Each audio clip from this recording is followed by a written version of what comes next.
Bonjour à toutes et à tous. Bienvenue, je me présente, je suis Nathalie Devineau, assistante au service prévention d'Harmonie Mutuelle. Et c'est avec grand plaisir qu'on vous accueille ce soir à notre webinaire qui a pour thème prévention contre les douleurs arthrosiques. Voilà, donc c'est un record ce soir. Vous êtes plus de 2500 inscrits. Donc, avant toute chose, merci beaucoup pour votre fidélité. La conférence de ce soir s'inscrit dans le cadre de notre programme Demain s'invente aujourd'hui, qui s'adresse à tous nos adhérents de plus de 50 ans. Vous avez différents webinaires qui sont programmés pour cette année, dont le programme s'affiche à l'écran. Donc, le prochain aura lieu le 3 juillet et il devait y en avoir un autre fin juin qui est décalé au 6 novembre. Voilà, donc la date a été changée. Donc, n'hésitez pas à vous inscrire sur le lien Livestorm qui est inscrit dans la barre de conversation à droite de votre écran. Donc, pour la conférence de ce soir, c'est Antoine Icard, qui est ostéopathe, qui va vous présenter cette conférence. On sait d'ores et déjà qu'il y aura énormément de questions de votre part, donc on vous remercie de les inscrire dans l'onglet questions. On ne pourra pas forcément répondre à toutes, mais on s'efforcera de répondre à un maximum de questions.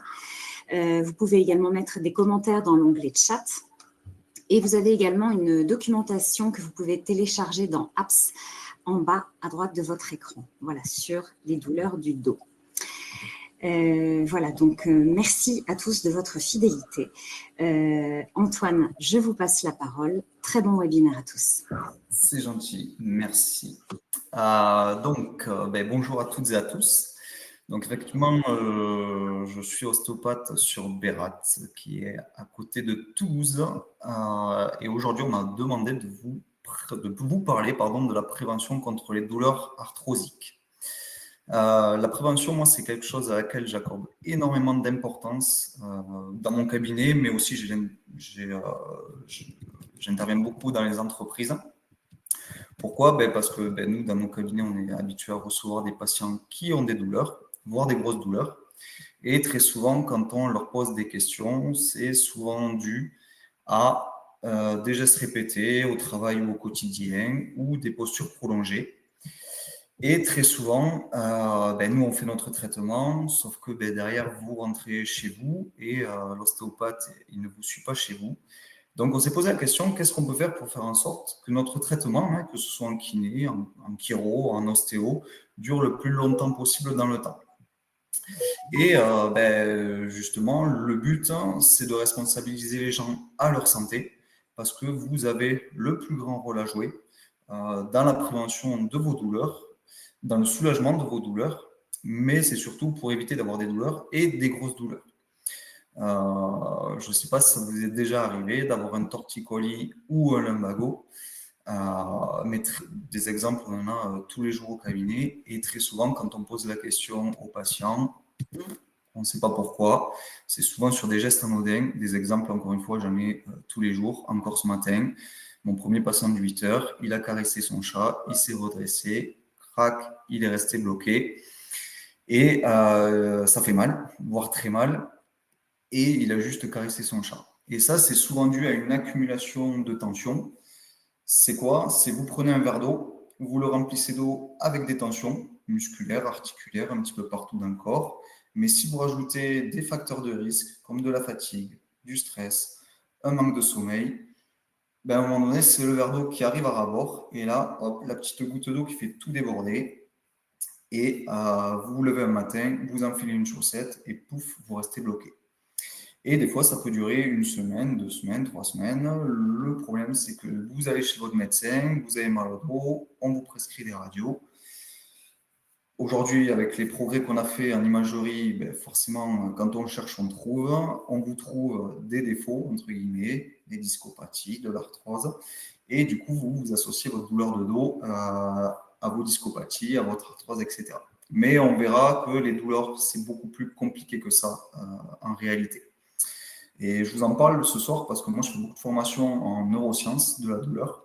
Et pour moi, c'est important d'expliquer comment ça marche une douleur. parce qu'en réalité, c'est beaucoup plus complexe que ce que ça en a l'air. Voilà. Et moi, j'associe vraiment, je donne souvent cet exemple qui est le niveau de vigilance météo, voilà, qui passe de bleu à vert, à jaune, à orange, à rouge. Quand vous êtes au niveau bleu, on va dire que vous n'accumulez pas trop de facteurs, vous avez un bon moral, il n'y a pas de tension musculaire, articulaire un petit peu partout, il n'y a pas de stress, il n'y a pas de fatigue. Vous pouvez jardiner tout un week-end, tout va bien, pas de douleur. Mais la vie étant ce qu'elle est, 2 semaines après, vous partez en randonnée ou vous marchez dans la rue, vous faites une chute, pouf, sur les fesses. Mais là, vous allez passer du niveau bleu à vert. Sauf qu'en même temps, le niveau de sensibilité de votre système nerveux dans tout votre corps, il va augmenter. Et puis après, il y a un contexte de fatigue. Poum, vous passez au niveau jaune. Et puis un contexte de stress. Poum, niveau orange. Et puis, dans votre entourage, quelqu'un qui vous dit quelque chose qui ne vous plaît pas, ça vous met en colère, contrariété, poum, niveau rouge. État de sensibilité max. Là, vous décidez d'aller jardiner pour vous vider la tête et au bout d'une heure, pouf, vous n'en pouvez plus parce que le niveau de sensibilité, en fait, ce n'est plus le même. Donc, le corps, il faut comprendre qu'il est capable de se mettre dans des niveaux d'alerte progressifs. Ce n'est pas que vous allez devenir plus fragile, hein, parce que votre corps, biologiquement, il n'y a rien qu'à changer, mais vous allez juste devenir plus sensible. Comme si on avait un système d'alarme qui devienne de plus en plus performant. Sauf que quand vous arrivez au niveau orange-rouge, là, ben, le corps, il sait se défendre. Et là, ben, sur un geste anodin, crac, vous restez bloqué. Ça fait mal, voire très mal. Et des fois, ça peut durer une semaine, voire plus.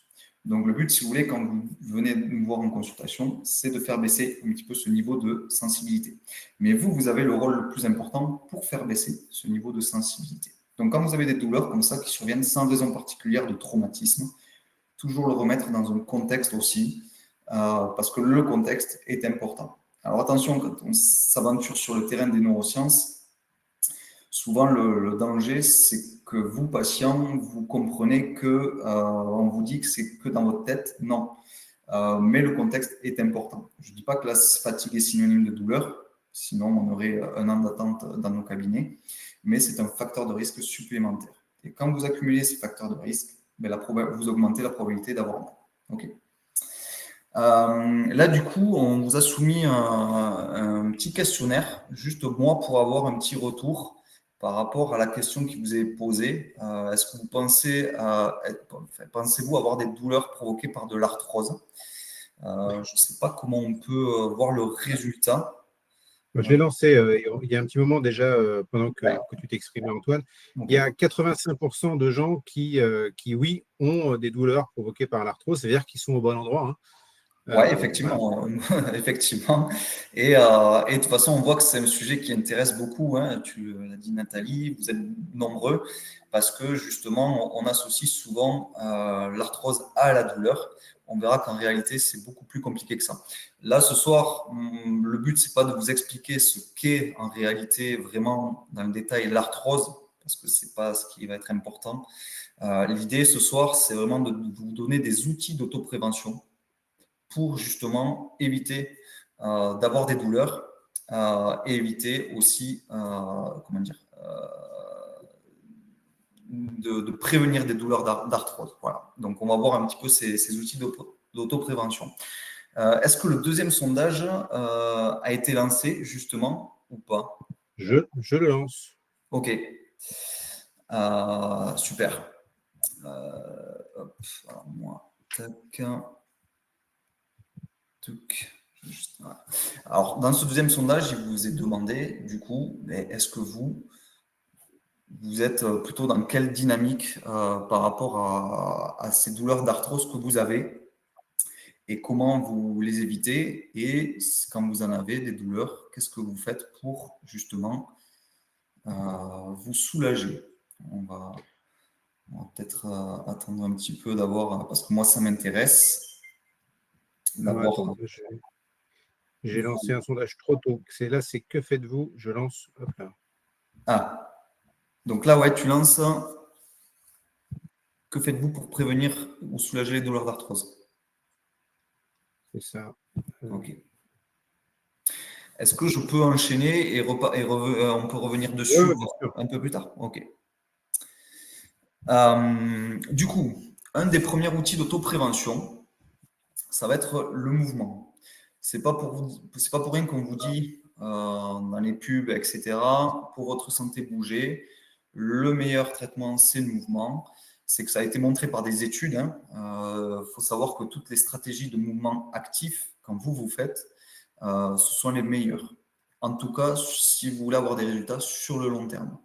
Je vous ai mis la phrase, moi, que j'affichais devant la porte de mon cabinet pour les patients, c'est le mouvement, c'est lubrifiant, et plus vous bougez, mieux ça bougera.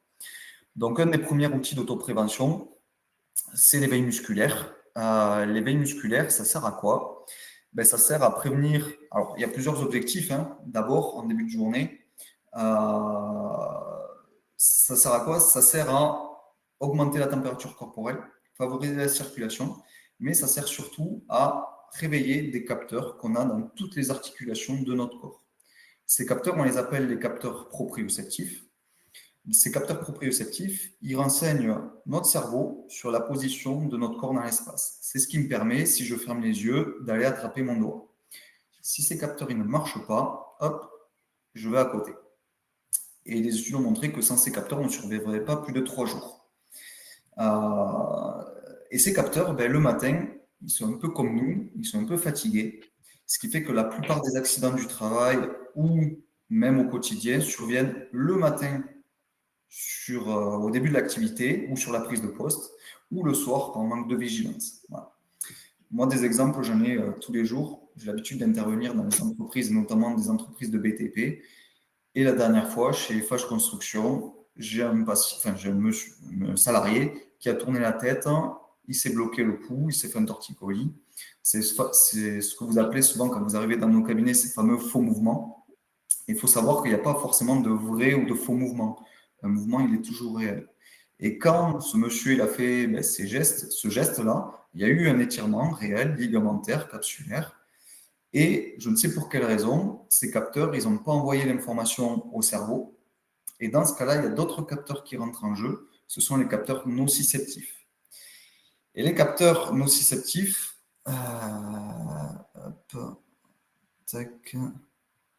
ces capteurs nociceptifs, en fait, quand ils rentrent en jeu, c'est pas pour rien.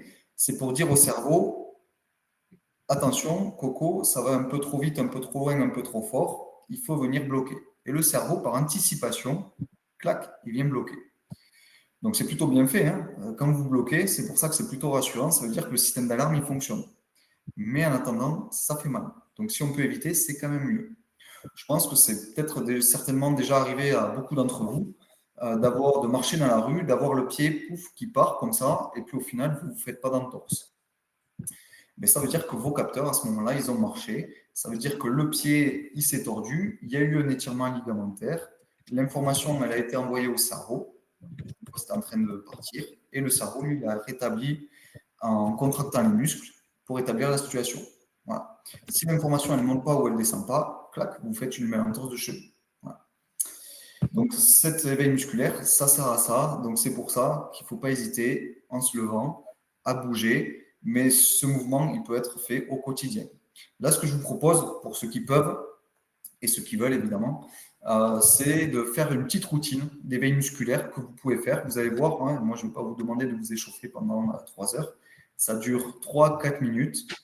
Et ça permet de mettre le corps en route. Donc là, je vais essayer de me basculer sur l'écran principal pour que vous me voyez mieux. Hop. Donc, la petite routine. Donc, on commence, alors c'est très simple, on commence au niveau des poignets, et puis petit à petit, on va remonter pour redescendre. Donc, je laisse 5 secondes là pour ceux qui veulent s'installer.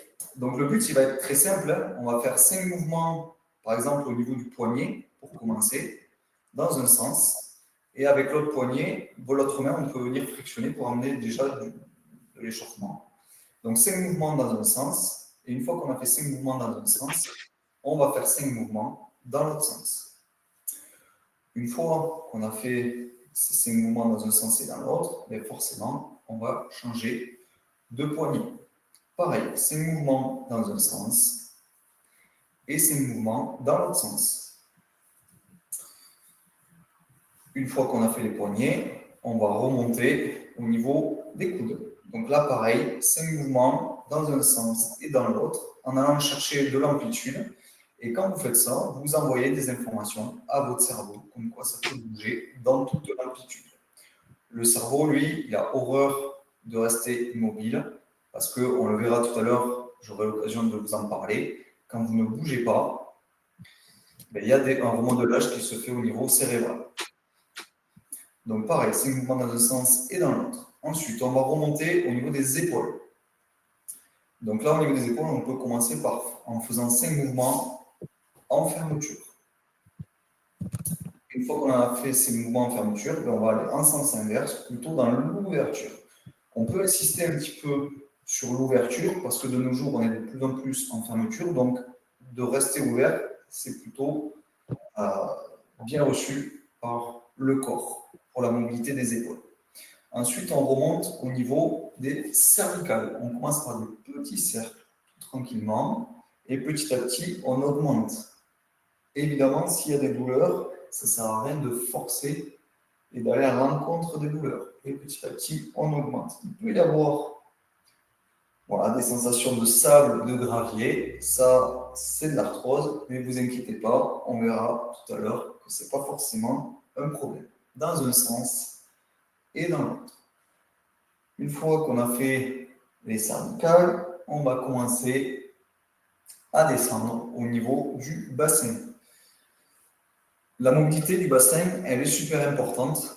Pourquoi? Parce que plus votre bassin bouge et vos hanches bougent, moins il y aura de compensation au niveau de votre bas du dos, au niveau des lombaires. Et ça, vraiment, c'est super important. Donc, 5 rotations dans le sens. Moi, les patients qui arrivent avec des douleurs lombaires, la première chose que je fais, c'est que je redonne de la mobilité au niveau du bassin. Et donc, vous, quand vous avez des douleurs en bas du dos, il ne faut pas hésiter à faire de la mobilité de hanche et du bassin, à aller marcher, etc. etc. Quelques retours sur du craquage dans les cervicales, Antoine. Ouais, alors, il y a 2 types de craquage. Je vais en finir l'échauffement et je me permettrai de vous répondre. Voilà.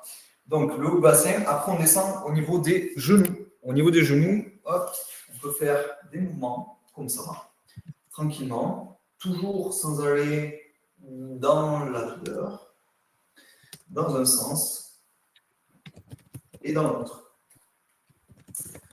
Une fois qu'on a fait les genoux, on peut continuer à descendre au niveau des chevilles. Pareil, 5 mouvements dans le sens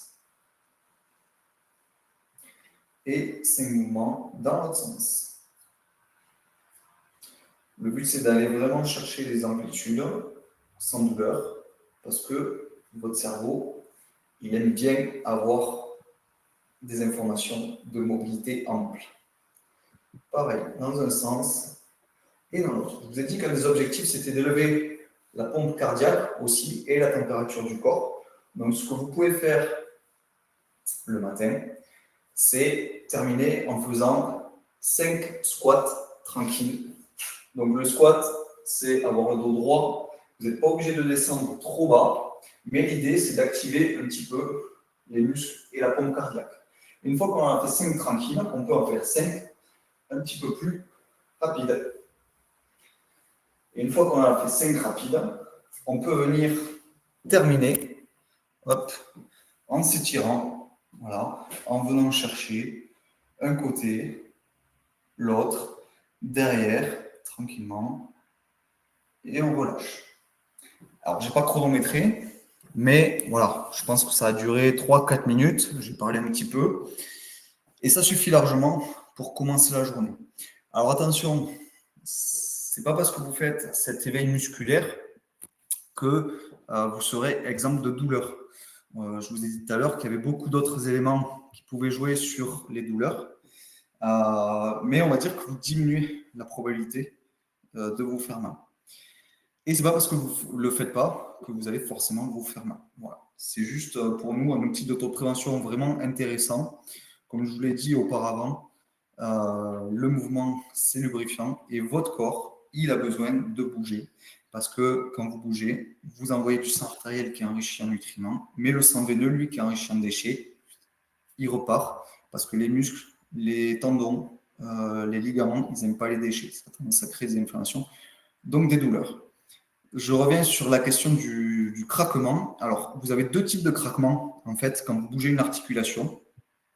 Vous avez cette sensation de sable et de gravier, où là, ça peut être un petit peu d'arthrose, mais on verra tout à l'heure que ce n'est pas forcément un problème, si ce n'est pas accompagné de douleur. Moi, c'est souvent des questions que j'ai au cabinet, quand on me dit, mais j'ai, je sais pas, le cou qui craque, est-ce que c'est grave? Non, si ça ne s'accompagne pas de douleur. Voilà. Et après, vous avez des craquements, je ne sais pas si vous allez entendre, de ce style. Voilà. Et ça, les études ont montré que c'était juste des bulles d'air. C'est sous l'effet du changement de pression intra-articulaire, il y a des bulles d'air qui explosent. Voilà. Ça dure entre 17 et 22 minutes, c'est-à-dire que là, je ne peux plus le faire craquer. Et dans 22 minutes, c'est le temps de rechargement de ces bulles d'air, ça recraquera. Voilà. Mais je ne me suis rien déplacé, replacé en 22 minutes. Voilà. Et ça, pourquoi c'est important que je vous en parle? Parce que souvent, vous arrivez dans mon cabinet en me demandant j'ai une tête décalée, vous déplacez, est-ce que vous pouvez me la remettre en place? Et il y a eu beaucoup d'abus de langage de beaucoup d'ostéos, de médecins, de chiro, de kinés qui vous disent vous avez une vertèbre déplacée, bougez pas, crac, je vous l'ai remis en place. Mais ce n'est pas vraiment la réalité qui se passe. Le problème aujourd'hui, c'est qu'il y a eu tellement d'abus de langage comme ça, c'est que beaucoup de patients, quand ils n'entendent pas un crack pendant une consultation, pour eux, ça ne sert à rien. Et petite anecdote, moi j'appelle ça l'emballage cadeau. Alors je ne suis pas en train de dire que les manipulations structurelles, vous entendez craquer, ne servent à rien. Hein. Il y a des choses qui se passent au niveau musculaire et articulaire quand on fait une manipulation. Mais encore une fois, on ne remet rien en place. Alors une vertèbre déplacée, pardon, ça existe, hein, mais il faut chuter du 10e étage ou se prendre un bus dans le dos. Vous n'avez aucune chance de vous luxer une vertèbre en faisant un mouvement quelconque. Voilà. Et donc, je vous parlais de l'emballage cadeau. Moi, très souvent, j'ai des patients qui arrivent, je fais mon traitement, on n'entend pas forcément craquer. Et je sens que voilà, le patient, il lui manque quelque chose. Je prends une vertèbre au hasard, souvent entre les omoplates, parce que c'est là où ça fait le plus de bruit. Je fais ma manipulation, on entend craquer. Et dans 90% des cas, la phrase qui suit, c'est « Ah, ça va mieux ». Alors que je sais pertinemment que ce n'est pas forcément ça qui va faire aller mieux cette personne. Mais l'important, c'est qu'elle ressorte de mon cabinet dans une bonne dynamique. Et si elle pense que je lui ai remis quelque chose en place ou quelque chose qui s'est débloqué, tant mieux, je sais qu'elle va mieux récupérer. Voilà. Mais moi, personnellement, je sais qu'il n'y a rien qui s'est replacé. Voilà. Je ne sais pas si on a s'il y a des questions déjà sur l'éveil musculaire, n'hésitez pas. Alors, il y a deux teams en fait. Il y a des questions, oui, il y en a quelques-unes, mais surtout, alors je vais te donner les résultats du sondage, pardon, mais Oui. tu prêchais une partie de convaincus. 62% des gens font de l'activité physique, 17% médicaments, 8% repos et 3% sur les moyens de contention. Ok.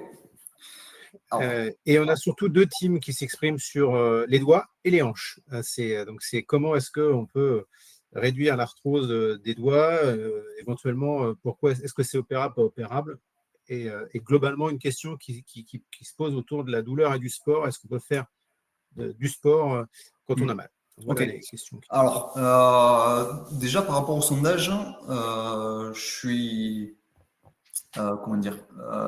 surpris, mais de manière agréablement surpris, parce qu'effectivement, on voit qu'il y a 8%, je crois, sur le repos, et c'est pas forcément moi ce que j'ai au cabinet, donc moi je suis plutôt très agréablement surpris par ce résultat. On voit que 62%, c'est quand même l'activité. Et vous avez raison, parce que les études ont montré que c'était beaucoup mieux. Maintenant, on reprendra cette notion d'activité un petit peu plus tard, parce qu'il faut quand même l'adapter. L'autre question, c'était par rapport à l'arthrose des doigts. Est-ce que ça peut être opérable? Tout est opérable. Hein. Si vous voulez, les chirurgiens, aujourd'hui, ils opèrent tout. Hein. Maintenant, il faut voir le bénéfice, la balance avantage-inconvénient. Et clairement, vous n'avez aucun avantage, presque pas d'avantage à opérer les doigts. Et alors, les études ont montré, parce que souvent, par rapport au crack, c'est une idée préconçue, ce qu'on appelle des fausses croyances. On nous dit ne te fais pas craquer les doigts, tu auras plus d'arthrose. Ça, on l'a entendu plein de fois. Et il s'avère qu'il y a un chirurgien américain qui a fait craquer ses doigts de la main droite pendant des années et pas de la main gauche. Il s'avère qu'il n'a pas plus d'arthrose à la main droite qu'à la main gauche. Voilà. Donc l'idée que quand on se fait craquer, on aura plus d'arthrose, déjà, vous pouvez l'effacer parce que je vous ai dit tout à l'heure que c'était juste des bulles d'air. Voilà. Comment éviter l'arthrose de hanche? En fait, on ne nous avait pas prévenu à la base que la vie, ça génère des pathologies d'usure, ce qui est normal. Voilà. L'arthrose, je comptais vous en parler un petit peu plus tard, mais l'arthrose est globalement une pathologie d'usure qui commence assez tôt, contrairement à ce qu'on pourrait penser. Mais c'est quelque chose de physique en fait. Voilà, c'est quelque chose de physique et on ne peut. C'est comme les rides, c'est comme les cheveux blancs. On ne peut pas ne pas avoir d'arthrose. Maintenant, effectivement, il y a des manières, comment dire, pour la moduler, pour éviter qu'elle évolue trop vite et pour éviter surtout qu'elle soit douloureuse. Parce que l'arthrose, c'est une chose, la sensation douloureuse, c'est quelque chose d'autre qui se construit. Mais ça, je vous en reparlerai un petit peu plus tard. Je vais laisser un peu de suspense. Voilà. J'espère que j'ai répondu à un petit peu toutes ces questions. Mais sinon, on y reviendra un petit peu plus tard. Il y a une dernière, il y a plusieurs questions autour des conseils. Est-ce que il y a pas mal de sujets autour de la microkinésie, de la phytothérapie ou de la piscine? Qu'est-ce que tu penses de ces solutions-là? Alors, je vais être franc et sincère. La microkinésie et la phytothérapie, c'est ça? Ouais. C'est des disciplines que je connais très peu, donc j'ai pas envie de vous dire de bêtises là-dessus. Donc c'est pour ça que je ne vais pas vous dire oui c'est génial, non c'est pas bon, parce qu'en fait je ne sais pas, clairement. Voilà, donc j'ai pas envie de m'aventurer un peu trop sur ce sujet en détail, parce que j'ai pas envie de vous dire de bêtises, je suis sincère. Et après la piscine, oui évidemment, toute activité physique est bonne. La piscine a l'avantage d'avoir moins comment dire, de charge, de compression. Et si ça vous fait plaisir et que vous vous sentez mieux dans une piscine, ben moi je vous encourage à faire de la piscine. Voilà.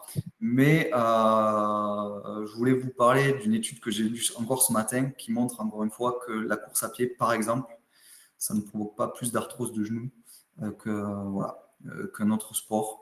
Encore une fois, quand on fait de l'activité physique, oui, il y a de l'usure qui se crée. C'est sûr que quelqu'un qui fait beaucoup d'activité physique a plus de chances d'avoir des pathologies d'usure. Maintenant, comme je vous ai dit, la douleur, c'est quelque chose qui se construit et on verra comment tout à l'heure. Voilà.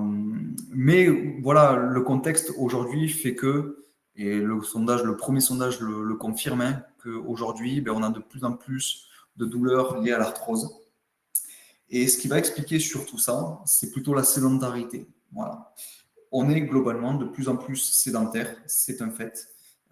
Aujourd'hui, on en demande quand même beaucoup moins en termes d'exigences physiques qu'on en demandait à nos grands-parents.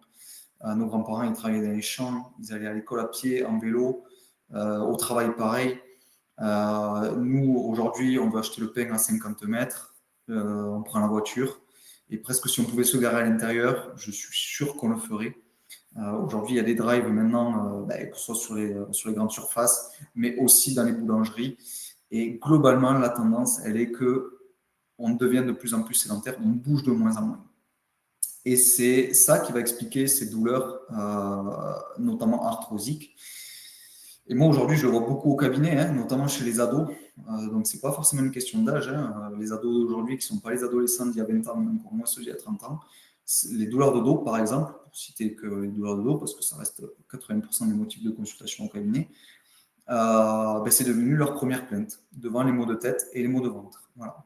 Parce qu'on a des petits muscles du dos qui viennent apporter, il faut savoir qu'un muscle, ça vient apporter un maintien et un soutien au niveau d'une articulation. Mais quand on ne les travaille pas, ils s'affaiblissent. Et du coup, il y a moins de soutien et de maintien au niveau de l'articulation. Voilà. Et si vous rajoutez à ça le fait qu'on bouge moins, on s'en raidit, plus des postures prolongées ou répétées, ça vous fait un petit cocktail détonnant pour venir nous voir en consultation. Et ça, vraiment, ce sont des choses sur lesquelles vous pouvez agir. Voilà, moi, ma petite phrase aux patients quand ils sortent de mon cabinet, c'est « dites-vous bien qu'il y a personne qui le fera à votre place ». Mais voilà, les adolescents d'aujourd'hui, je vous dis, moi aujourd'hui, j'ai des ados de 15 ans qui ont des douleurs de dos chroniques et j'ai des personnes qui ont 60 ans et qui n'ont pas de douleur. Voilà. Et pourtant, si vous regardez les radios, la personne de 60 ans aura certainement plus de chances d'avoir des pathologies d'usure que quelqu'un qui n'en a pas. Qu'un ado de 15 ans, pardon. Voilà. Mais la douleur, on voit qu'elle n'est pas forcément en cohérence avec des lésions tissulaires. Mais encore une fois, ça, je vous en reparlerai un petit peu plus tard. Hop. Alors. Donc oui, voilà, ce que je vous disais, cette espèce de cercle vicieux avec la sédentarité, l'affaiblissement des muscles, l'enraidissement, plus des postures prolongées ou répétées. Aujourd'hui, c'est notre quotidien. Ben, ça vous fait un petit cercle vicieux. Moi, mon but, quand vous avez mal et que vous êtes dans ce cercle, c'est qu'est-ce que vous pouvez faire pour en sortir. Quand vous avez pas mal et que vous n'y êtes pas dedans, qu'est-ce que vous pouvez faire pour éviter d'y rentrer. Voilà. Et encore une fois, quand vous rentrez dans le cabinet, ça reste une collaboration entre vous et le praticien, parce que quand vous sortez, ben, nous, on n'a aucune main sur vous. Et pour parler de l'ostéopathie, parce que moi, c'est mon métier, moi, j'ai une action que sur 3/4 d'heure. Donc, c'est pour ça que j'accorde beaucoup d'importance à la prévention et à beaucoup parler aux patients pour expliquer la douleur. Parce que, oui, il y a les manipulations, mais ce qui va être le plus important, c'est ce qu'il va faire après. Voilà. Et donc, c'est pour ça que c'est important d'expliquer un petit peu et de donner ces outils d'autoprévention. Et on verra que que ce triptyque-là, il peut être remplacé par pas mal de choses. Pour prendre juste un exemple au niveau de l'arthrose lombaire, ben, au niveau de deux vertèbres, entre deux vertèbres, vous avez des disques intervertébraux qui sont faits à 80% d'eau, voilà, et ils agissent comme une éponge. Voilà. Mais il faut savoir que, vu qu'on vit debout la journée, c'est comme si quand vous appuyez sur une éponge, l'eau elle est chassée, donc le disque se déshydrate. L'avantage, c'est que la nuit, vu qu'on est couché, l'eau, elle est réintégrée. C'est pour ça qu'on parle de réhydratation nocturne.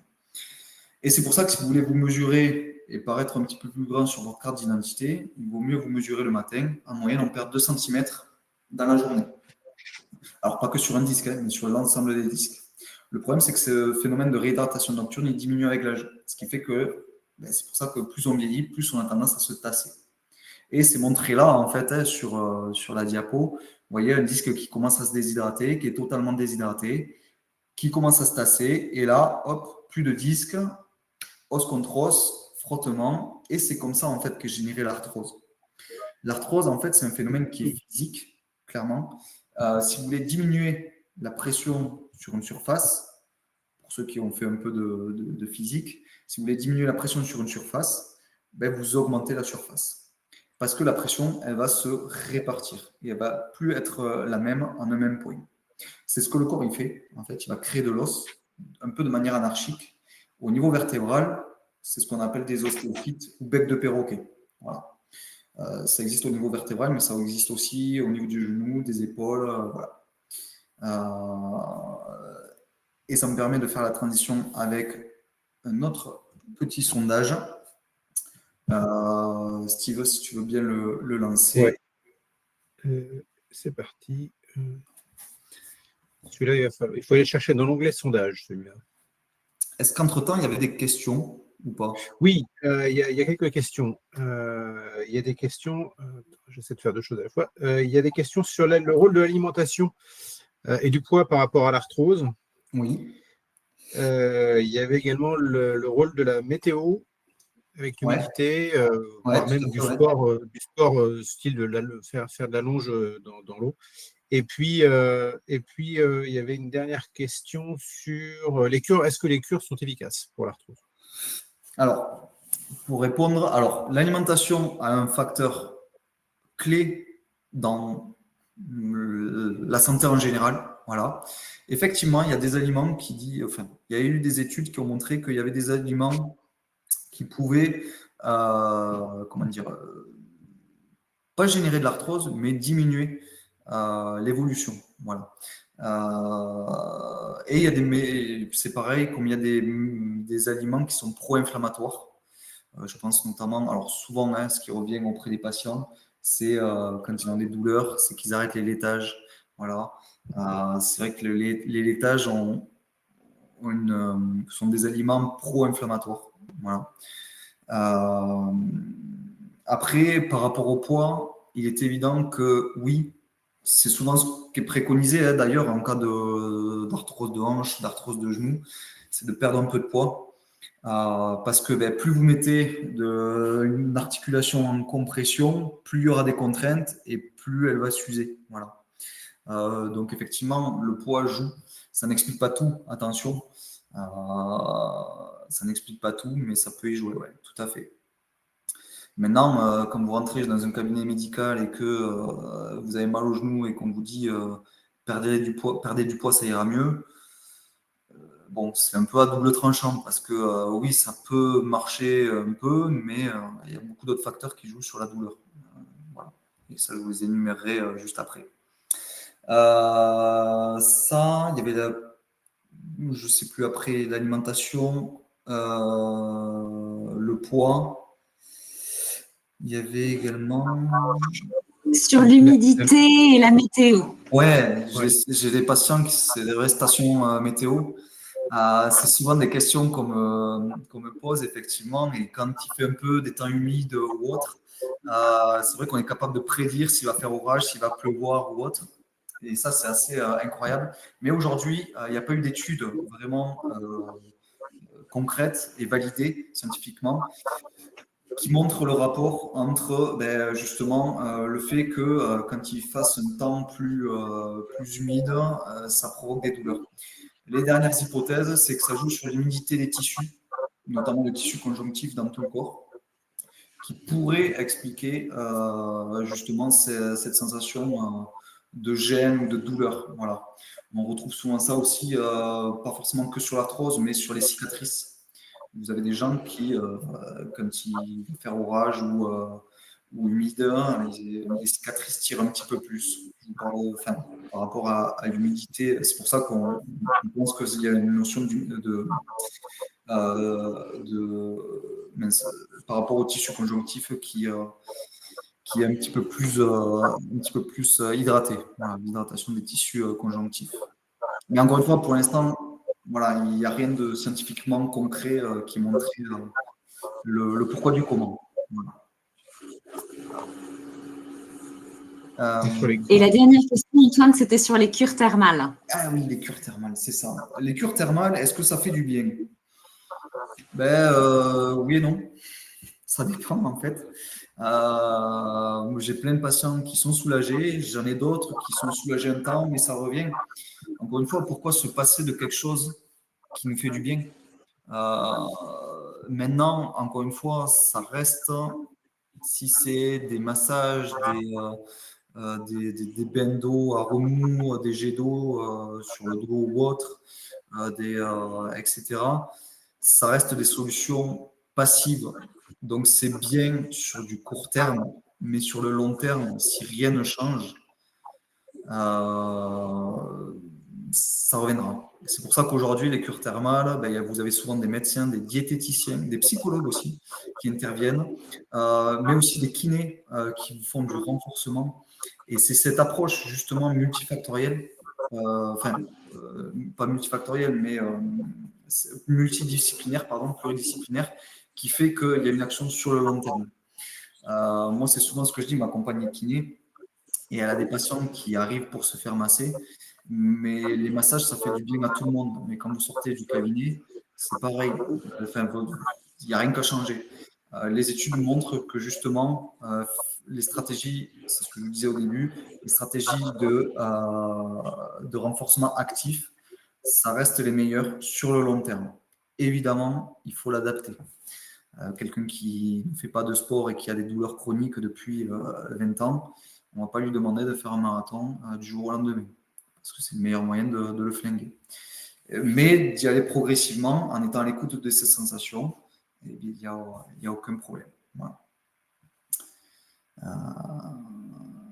Mais oui, les cures thermales, ça fait du bien, je vous dis, à la tête, au corps. Donc, pourquoi s'en priver? Voilà. Maintenant, encore une fois, vous pouvez aller en cure thermale et ça ne change pas grand-chose. Et vous pouvez, et ça fait du bien. Mais si ça vous fait du bien à vous, ben, continuez. Il y a pas de... Moi, ce que je préconise, c'est d'essayer. C'est voilà. Ça reste une solution. Pour moi, l'important, oui, c'est de vous soulager, mais encore une fois, c'est de viser le long terme. Et dans ce long terme, je vous dis, l'approche, elle est pluridisciplinaire. Mais sachez qu'il faut vous intégrer à vous, les patients, parce que ça reste vous, les meilleurs acteurs. Nous, notre boulot, c'est plutôt, oui, il y a les manipulations ou autres, mais il y a aussi le conseil, qui est pour moi plus important même. Parce que ce que vous faites en dehors du cabinet, c'est le plus important. Est-ce qu'on a les résultats sur le sondage? Exactement. L'arthrose est douloureuse pour 53% des gens. Bon, c'est Et si vous voulez, partagé. ça dépend. Ouais, ça dépend. Donc, c'est soit oui, douloureux, soit ça dépend, mais quand même très peu de non. C'est 3% de non. Donc, c'est bien. moi, je suis pas sûr. Non, c'est pas bien, pardon. Est-ce que l'arthrose est douloureuse? Non. Alors, effectivement, la bonne réponse, c'est ça dépend. Voilà. Très souvent, quand je pose la question et que je dis que c'est pas forcément douloureux, on me regarde avec des gros yeux parce que on me dit moi j'ai de l'arthrose et pourtant j'ai des douleurs. Mais encore une fois, l'arthrose, il faut savoir que c'est pas forcément tout le temps douloureux. Parce que comme je vous ai dit tout à l'heure, c'est une pathologie d'usure. Mais il y a plein de gens qui ont de l'arthrose. Là, si vous faites une IRM ou un scanner à 100 personnes, vous pouvez être sûr qu'il y en a, allez, 80% qui présentent ce qu'on appelle des discopathies, dont l'arthrose. Arthrose, hernie discale, tassement disco, pincement discal, au niveau des longueurs, je pense, je parle. Et pourtant, elles n'ont pas toutes mal au dos. Donc, on peut avoir des lésions sans douleur. Ça a été remis en cause par une étude d'il y a quelques années où ils ont fait des scanners justement sur des personnes qui n'avaient pas mal au dos. Et il se trouve qu'ils avaient quasiment tous de l'arthrose, une hernie discale, voilà. Et pourtant ils ne décrivaient pas de sensation douloureuse. Voilà. Donc encore une fois, on peut avoir des lésions sans douleur. Ce qui est compliqué, c'est que moi j'ai des patients qui ont des douleurs d'épaule par exemple, ils passent IRM, scanner, radio, écho, pas de douleur. Donc on peut aussi avoir des douleurs sans lésion. Donc tout ça pour vous dire que les douleurs, c'est en réalité beaucoup plus compliqué que ça en a l'air. Et les facteurs les plus prédictifs à l'apparition d'une douleur, ça a été montré par des études par contre, c'est la fatigue, le stress, l'anxiété, la dépression et les fausses croyances. Les fausses croyances, c'est par exemple si vous arrivez dans mon cabinet et que vous me dites j'ai mal au dos, mais dans ma famille, on est fragile du dos. Ça n'a aucun rapport, mais vous avez des gens qui pensent ça depuis 20-30 ans. Et ça participe à quoi? Ça participe à élever la sensibilité, donc en gros le système d'alarme au niveau de leur dos. Ils augmentent la probabilité d'avoir mal. Voilà. Autre fausse croyance, je vous parlais de ce monsieur qui s'est bloqué en caressant son chat ce matin. Lui, il pensait il était dans une fausse croyance qu'on appelle le catastrophisme. Il pensait qu'il allait finir sur un fauteuil roulant, qu'il allait perdre son boulot parce qu'il bossait dans le BTP et qu'il allait plus pouvoir porter ses enfants. Ça s'appelle du catastrophisme. Ça augmente et l'intensité de la douleur et la durée de la douleur. Ou en tout cas, ça ne le met pas dans une bonne dynamique pour aller vers la guérison. Voilà. Donc, quand on passe des examens et que vous avez de l'arthrose, ne vous dites pas, ça y est, tout est foutu, il faut que j'arrête la course à pied, voilà, il faut que j'arrête de porter du poids ou autre, parce que ça fait plus de mal, et ça, c'est un gros pont et une grosse porte d'entrée vers la chronicité. Je vous expliquerai pourquoi tout à l'heure. Mais voilà, encore une fois, et des fausses croyances, il y en a plein. De penser que le crack, c'est une articulation qui se déplace, c'est une fausse croyance. Et je vous dis des fausses croyances, il y en a plein. Et parmi les facteurs les plus prédictifs, je ne vous ai même pas cité de caractère lésionnel. c'est-à-dire de lésions tissulaires ou une discopathie ou autre. Je vous ai cité que des facteurs, ce qu'on appelle psychosociaux. Voilà. Alors attention, ça ne veut pas dire que quand vous êtes fatigué, vous aurez des douleurs, mais ce sont des facteurs de risque. Tout est une histoire de probabilité. Ça veut dire quoi? Ça veut dire que quand vous avez une hernie discale ou de l'arthrose, vous augmentez la probabilité d'avoir mal. Quand vous avez de l'arthrose et que vous êtes fatigué, la probabilité, elle augmente. Quand vous avez de l'arthrose fatigué et stressé, hop, la probabilité, elle augmente. Et plus vous accumulez des facteurs de risque, plus la probabilité, elle augmente. Sauf qu'au bout d'un moment, la probabilité, elle est tellement haute que oui, vous avez mal. Et vous courez chez le médecin, on vous fait des radios, on vous trouve de l'arthrose, et le médecin vous dit, voilà, vous avez de l'arthrose, c'est pour ça que vous avez mal, il faut tout arrêter, sinon, voilà, ça ne va pas le faire. Mais non, en fait, au contraire, face à de l'arthrose ou des douleurs arthrosiques, il faut continuer à mobiliser, mais c'est surtout qu'il faut une remise en charge progressive. Voilà. Toujours adapté. Sachez que quoi qu'il en soit, votre corps, il est capable de s'adapter et il s'adapte à toutes les contraintes. C'est comme ça.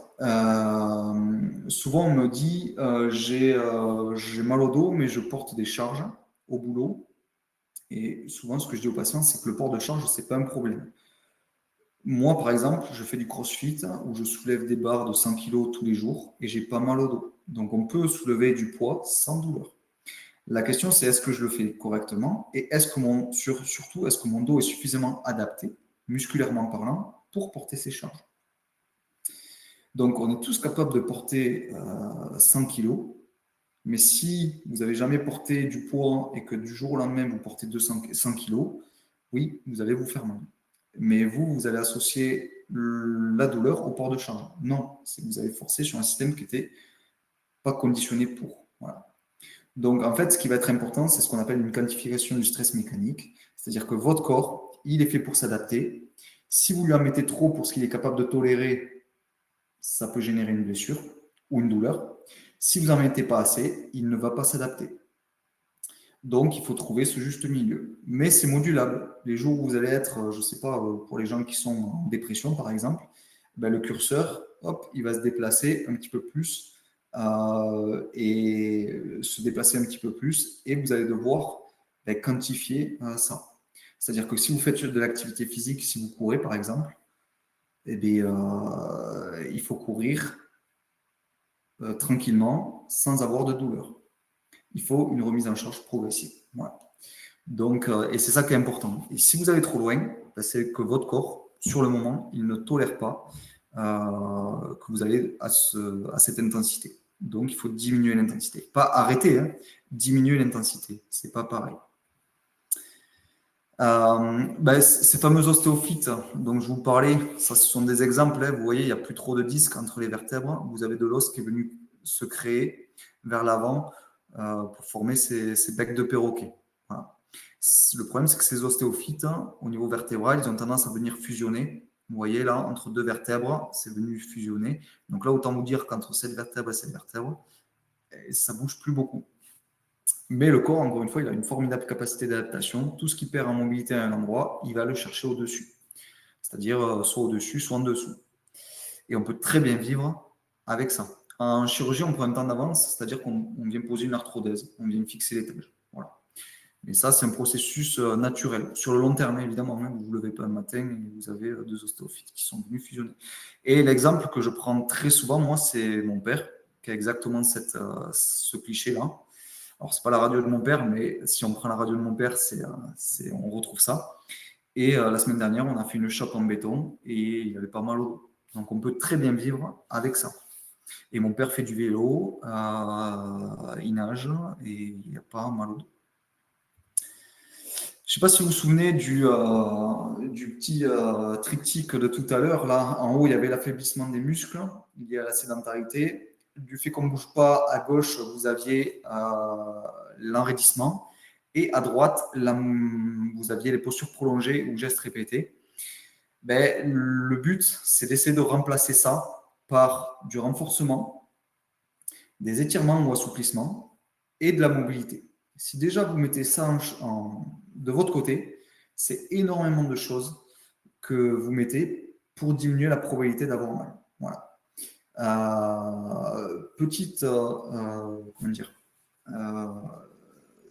Petit renseignement sur le renforcement. C'est là où il faut insister. Alors oui, souvent les gens me disent non, mais moi je ne veux pas me muscler, j'ai mal quand je bouge, etc. Mais c'est juste qu'ils sont déconditionnés. Et le problème de ça, si vous voulez, c'est que si un jour, par exemple, vous faites mal en portant une caisse de 10 kg, c'est logique de penser et que vous passez des radios et qu'on vous trouve de l'arthrose, une hernie discale ou autre, c'est logique de penser que vous êtes fragile du dos. Et qu'à chaque fois que vous portez du poids, vous allez vous faire mal. Mais ce n'est pas la réalité, en fait. Et au contraire, encore une fois, c'est la porte ouverte à la chronicité. Parce que si vous ne mobilisez plus votre dos, parce que vous pensez que vous êtes fragile ou que vous ne pouvez plus faire d'activité physique, il y a des choses qui se passent au niveau de votre cerveau. C'est ce qu'on appelle un floutage cortical, en fait, ou une amnésie sensorimotrice. Ça veut dire quoi? Ça veut dire que vos lombaires, par exemple, elles sont représentées au niveau de votre cerveau par un groupe de neurones. Si vous ne mobilisez plus vos lombaires, ça vaut pour toutes les articulations du corps, un poignet, un coude, un genou, une épaule, voilà. Il va y avoir une amnésie sensorimotrice qui fait ou un floutage cortical, qui fait que la zone qui correspond à votre bas du dos, elle va s'étendre en fait. Elle va devenir moins précise, plus floue. Et si ça continue, le fait qu'un jour, je ne sais pas, vous avez le déménagement d'une connaissance et vous allez mobiliser vos lombaires et vous pouvez ressentir une douleur dans la jambe parce que la zone se sera étendue au niveau peut-être de la zone qui correspond à la jambe. Voilà. Ce n'est pas forcément votre hernie discale qui repart, ce n'est pas forcément votre arthrose, c'est juste que ça aura sollicité des neurones qui étaient sur la région de la jambe. Voilà. Donc en fait, la chronicité, c'est ça, c'est qu'il n'y a plus d'inflammation, plus rien, mais par contre, le signal douloureux persiste. Et ça se met en place par beaucoup de choses. L'avantage, c'est que le cerveau, il est plastique. On peut aussi revenir en arrière. Le passage, de revenir en arrière, ça reste quand même assez compliqué, surtout quand c'est des douleurs chroniques depuis 10, 20, 30 ans. Voilà. Mais il n'est pas impossible. Voilà. Mais l'idée, c'est des fois pas forcément de casser, mais de diluer un petit peu ces fausses croyances, comme quoi l'activité physique est nocive pour la santé, et encore plus quand on a des douleurs. Parce que ce n'est pas forcément le cas. Voilà. Au contraire. Encore une fois, là, je vous ai mis une petite phrase qui, pareil, c'est une phrase que moi, j'aime bien ce genre de phrase que j'ai mise sur la porte de mon cabinet. C'est il n'y a aucun médicament avec autant de promesses de santé que la pratique d'une activité physique régulière. On a une pharmacie naturelle qui est 10 voire 100 fois plus puissante que n'importe quel médicament, mais des fois, elle a un petit peu de mal à se mobiliser. L'activité physique est un très bon moyen pour la mobiliser. Pourquoi? Parce que quand vous bougez, vous sécrétez des endorphines. Et les endorphines, ça joue sur la gestion du stress, sur l'immunité, sur la digestion, sur la respiration, sur le sommeil, et ça augmente la tolérance à la douleur. Ça augmente votre seuil de tolérance à la douleur, c'est-à-dire que vous devenez plus tolérant à la douleur. Donc vraiment, ce triptyque-là, renforcement, étirement, mobilité, voilà, je vous encourage à le prendre en considération avec vraiment, alors j'arrive pas à trouver le mot depuis tout à l'heure, mais sur le renforcement. Voilà. Vraiment mettre pas le paquet, mais sur le renforcement. Les étirements vont avoir un soulagement sur le court terme, mais ce qui va avoir, ça a été montré par des études, un soulagement sur le long terme, ça reste le renforcement, mais encore une fois, le plus adapté possible en fonction de vos sensations et surtout remise en charge progressive. Cette notion de progressivité, elle est super importante. Et dites-vous bien que c'est la régularité qui va être très importante. Moi, en entreprise, on appelle ça des pauses actives. Je ne sais pas si vous avez déjà entendu ce terme. Les pauses actives, je dis aux salariés de les intégrer comme l'inverse du mouvement prolongé qu'ils ont fait. Qui n'est jamais sorti de sa voiture au bout de 3 heures de route en faisant ça, parce qu'on est resté longtemps assis à Vachy, on n'a qu'une envie, c'est de faire l'inverse. Vous bossez sur un ordinateur en fermeture comme ça, l'inverse de ça, C'est ça. Vous êtes sur votre téléphone comme ça, l'inverse de ça, c'est d'amener la tête en extension. Bref, ça ne doit pas durer 3 heures. Allez, 10, 15, 20 secondes, et ça suffit largement. Alors, très souvent, les patients ils me disent « Oui, mais je le fais déjà ça. » Oui, on le fait quand on a mal.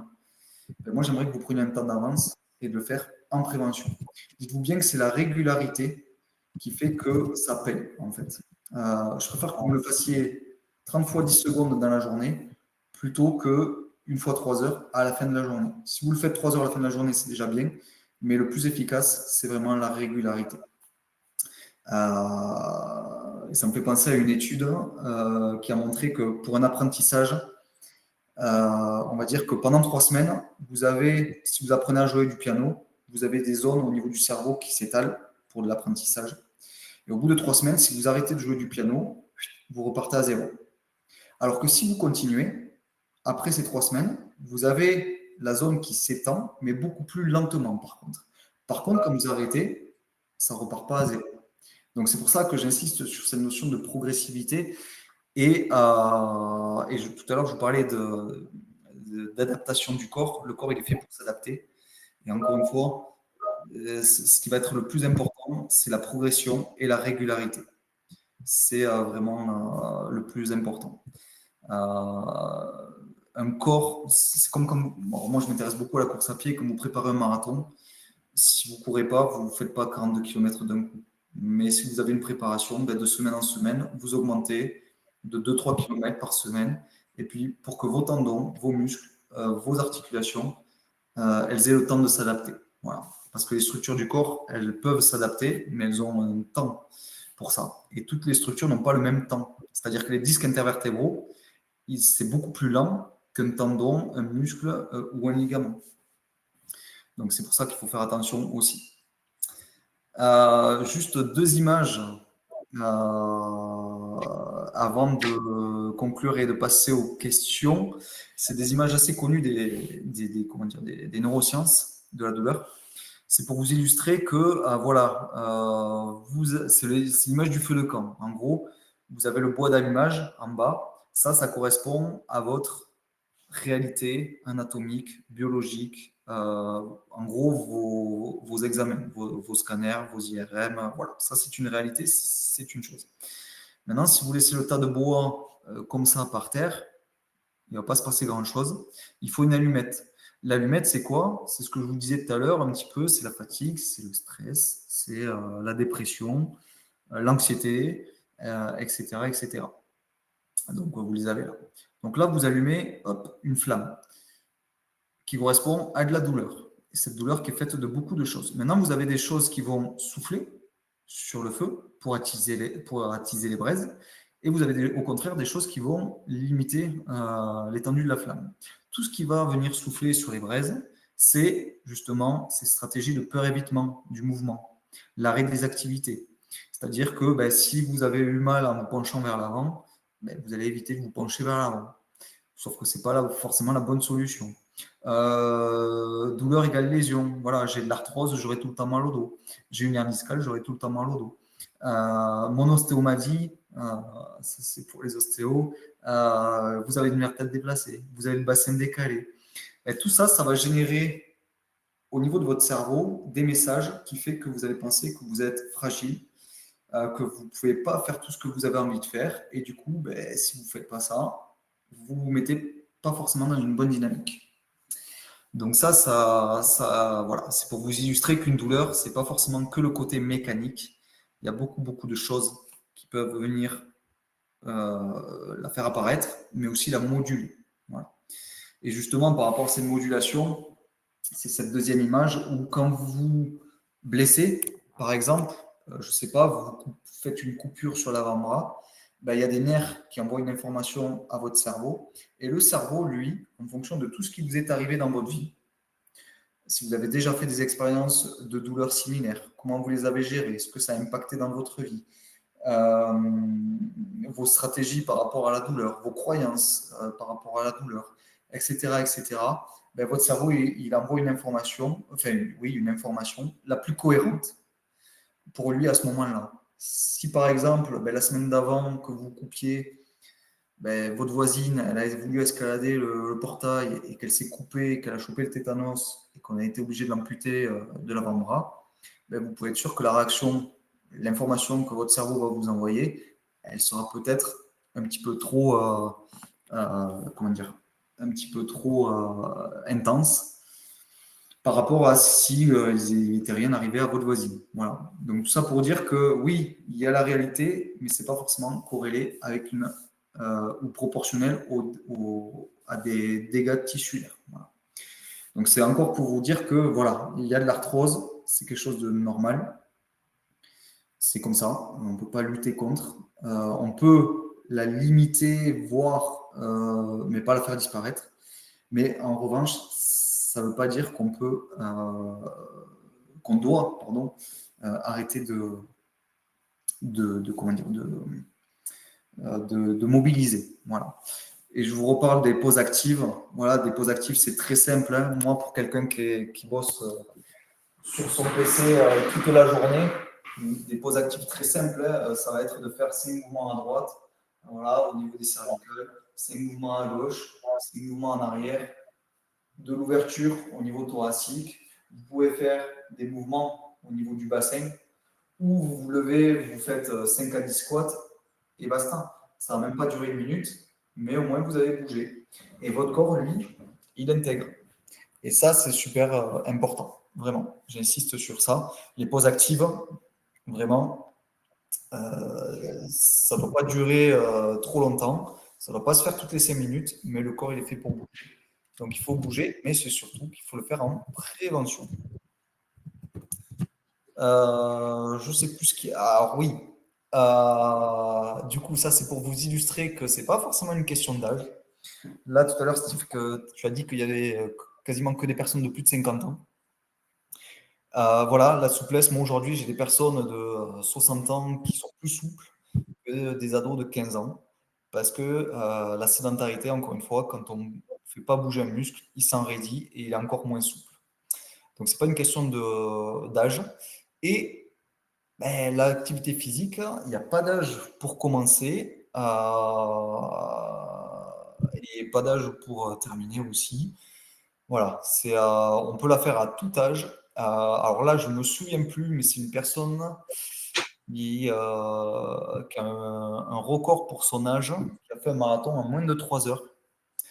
Donc, c'est énorme, hein, un marathon en moins de 3 heures. Et je crois que cette personne, elle a, alors je n'ai pas envie de vous dire de bêtises, mais je crois qu'elle a 70-75 ans. Donc, comme quoi, c'est possible avec de l'entraînement. Il est évident qu'il ne s'est pas lancé sur un marathon du jour au lendemain. D'ailleurs, un des facteurs, pour ceux qui font de la course à pied, un des facteurs les plus prédictifs en course à pied, c'est le nombre de kilométrages à vie. Voilà, ça veut dire quoi? Ça veut dire que plus vous avez fait de kilomètres dans votre vie, plus ça sera prédictif d'une bonne performance. Ça ne veut pas dire qu'un jeune de 20 ans ne peut pas performer, mais ça veut dire que quand vous avez fait de la course à pied depuis des années et des années, votre corps il est adapté. Donc vous aurez peut-être moins de tension, enfin de douleurs musculaires, tendineuses, etc., etc.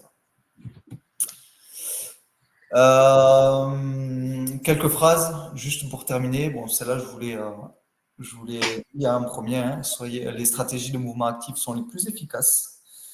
Voilà, j'invente rien. Ça a été montré par plein d'études. Le fait est qu'aujourd'hui, on tend vers la sédentarité, hein, clairement. Et on ne donne pas le goût de la mobilité aux jeunes. Parce qu'aujourd'hui, vous avez des évolutions technologiques, les ordi, les portables, les trottinettes électriques. Et moi, c'est ce que je vois tous les jours au cabinet, des jeunes qui ne bougent pas. Mais voilà, hein, et quand j'ai des ados qui ont mal au dos déjà à l'âge de 15 ans de manière chronique, et que les parents me disent mais c'est le sac à dos de cours qui est trop lourd, je leur dis non, c'est le dos qui n'est pas assez musclé, c'est pas pareil. Et quand ils me répondent je comprends pas, mon enfant il fait 2 entraînements de foot plus le match, je leur dis oui, mais à côté de ça, qu'est-ce qu'il fait?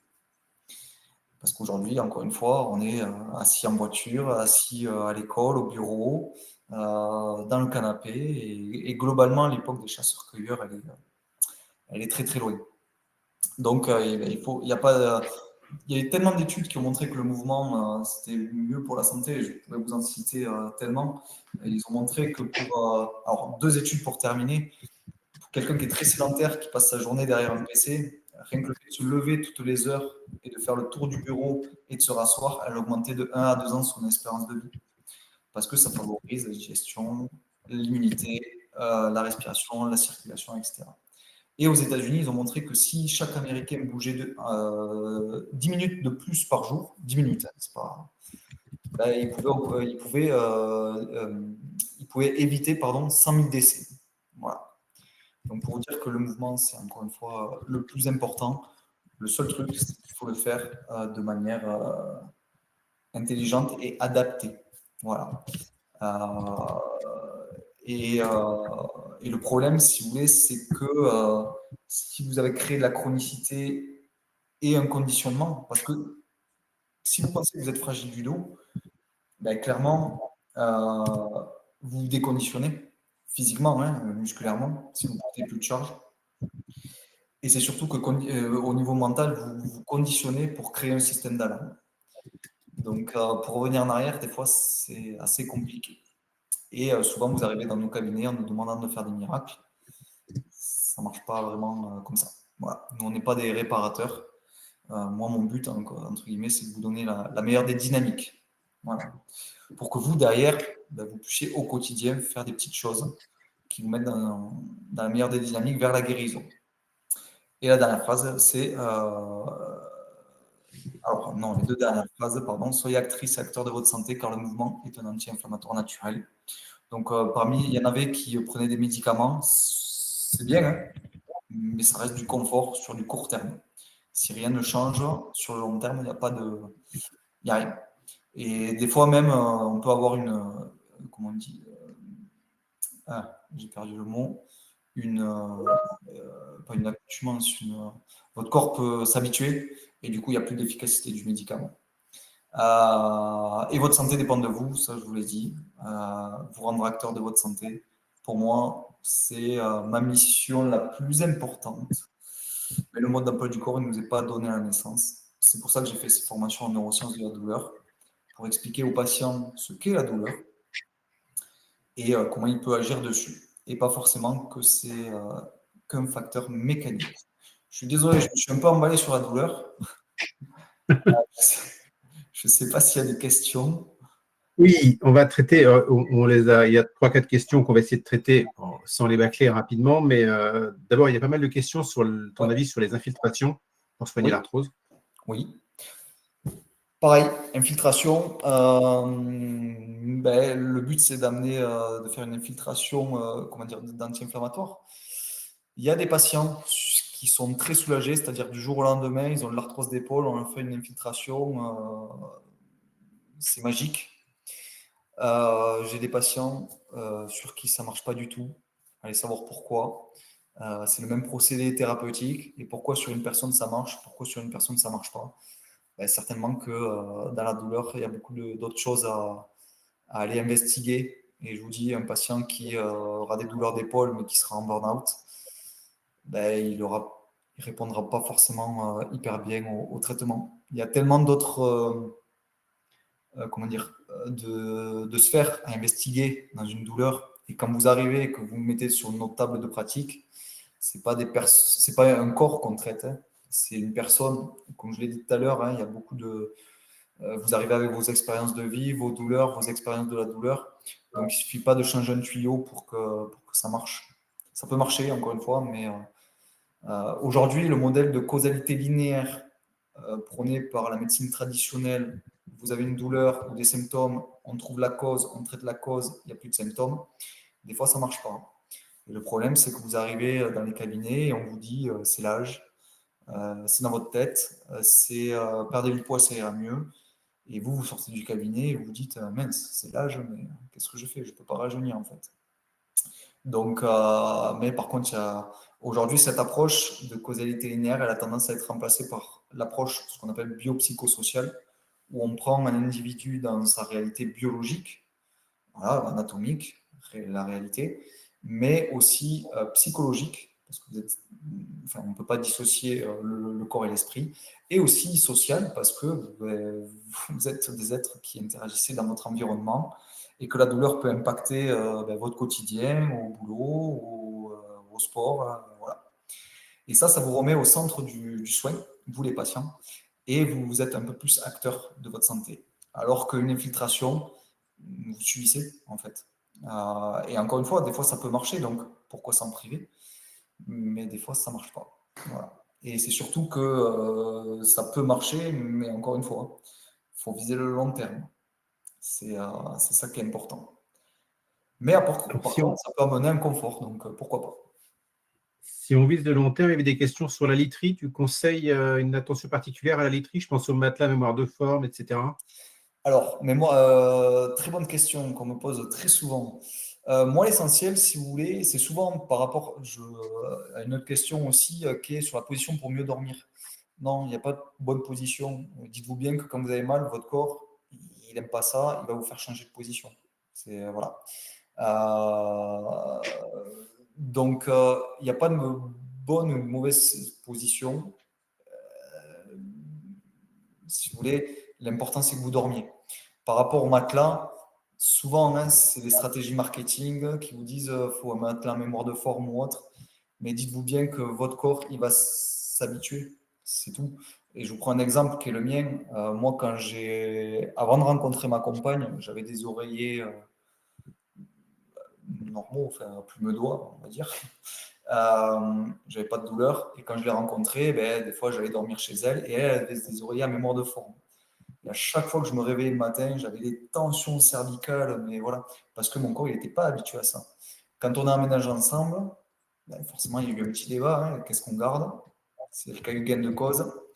On a gardé les oreillers à mémoire de forme. Aujourd'hui, je dors avec des oreillers à mémoire de forme et j'ai pas mal au cervical. Parce que mon corps s'est adapté à ça. Je vous parlais de l'adaptation du corps. Il faut un temps d'adaptation. C'est comme en course à pied, pour ceux que ça intéresse, quand vous changez de chaussure, ne partez pas sur une séance à fond la caisse. Il faut un temps d'adaptation. Parce que si vous avez des douleurs qui apparaissent, c'est que votre corps, votre pied, il n'est pas adapté encore à la chaussure. Donc il faut progressivité. Mais du coup, le matelas, encore une fois, il y en a qui dorment très bien sur matelas mou et d'autres sur matelas dur. Voilà. Donc le matelas n'est pas synonyme, un matelas mou n'est pas synonyme de douleur. Voilà. Le fait est que quand vous changez de matelas, des fois il y a un temps d'adaptation, vous pouvez avoir des douleurs et vous vous dites mince, j'ai pas pris le bon matelas ou autre. Non, c'est juste que votre corps il va s'adapter progressivement. Voilà. Je ne sais pas si j'ai répondu à la question, je pense. C'était pas la mienne, mais je sais pas. Non, mais enfin, voilà, c'est. Oui, c'est une bonne. Tu as raison. En tout cas, le sujet est traité. Et il y en a une dernière, parce qu'il y en a beaucoup d'autres, mais il y en a une dernière sur les semelles orthopédiques. Quel est ton avis sur les semelles? Est-ce que ça règle le problème des douleurs et de l'arthrose? Je vais me faire. J'espère que ma collègue, j'ai une podologue qui travaille dans mon centre, qui est juste à côté. J'espère qu'elle ne va pas m'entendre. Les semelles, si, ça peut rectifier des petits défauts. Mais encore une fois, les études ont montré que quand vous avez les pieds plats, oui, vous pouvez peut-être avoir des pathologies du jour, mais ce n'est pas ça qui va expliquer forcément plus de douleur. Encore une fois, je vais prendre un exemple personnel. J'ai les pieds plats et je cours, je fais des marathons et j'ai pas de douleur de genou. Donc, mais par contre, des fois, il peut y avoir un rééquilibrage de fait. Ça va pas forcément limiter l'arthrose. Non. Mais par contre, ça peut éviter trop de compression, trop de contraintes, pardon, sur des compartiments, comme le genou, sur certains compartiments du genou, donc moins de douleur. Voilà. Mais ça ne va pas limiter l'arthrose. Encore une fois, l'arthrose, c'est quelque chose de naturel. Le problème aujourd'hui, si vous voulez, c'est qu'on essaie de trouver des solutions techniques à des problèmes qui ne sont pas que techniques. Donc oui, il peut y avoir une amélioration, mais encore une fois, d'où cette importance d'être pluridisciplinaire, parce qu'une douleur, c'est jamais qu'une cause. Voilà. On ne peut pas établir de lien de causalité linéaire. Les études ont montré que ce n'était pas possible. Voilà. Donc, encore une fois, les semelles, oui, pourquoi pas. C'est toujours intéressant, mais ça ne sera pas la panacée. Voilà. Le fait est que, oui, il y a des gens qui vont mettre des semelles qui n'ont plus de douleur. Il y en a d'autres, ça va mettre un peu de temps. Et d'autres qui n'ont aucun changement. Voilà. C'est dur de répondre à ces questions sur les douleurs parce que Ça nécessite finalement un entretien individuel, quoi. Exactement, exactement. Vous savez, moi, quand je fais avec ma compagne qui est kiné, quand on a sur les repas de fin d'année ou de familiaux, en général, on révise un peu tout parce qu'on sait très bien qu'entre l'oncle qui va nous demander j'ai mal au genou, qu'est-ce que j'ai, l'autre j'ai mal à l'épaule, qu'est-ce que tu peux faire? Oui, mais bon, c'est tellement compliqué. Et voilà. Merci Antoine. Mais de rien, je ne sais pas. Merci. Merci beaucoup Antoine. Merci à tous. Aux attentes. Et voilà. Merci beaucoup en tout cas. Merci à tous pour vos questions très nombreuses auxquelles on n'a pas pu forcément répondre. On a essayé de faire le maximum pour répondre au maximum de questions, mais vous étiez effectivement très, très nombreux ce soir. Donc, merci beaucoup. N'hésitez pas à vous inscrire à nos prochaines conférences sur le lien Livestorm. Et n'hésitez pas aussi à répondre au questionnaire de satisfaction qui va suivre juste à la fin de cette conférence. Vous aurez également le lien vers le replay qui vous sera envoyé directement juste à la fin de cette rencontre. Merci Steve, merci beaucoup Antoine et à très bientôt. Bonne soirée à tous. Au revoir.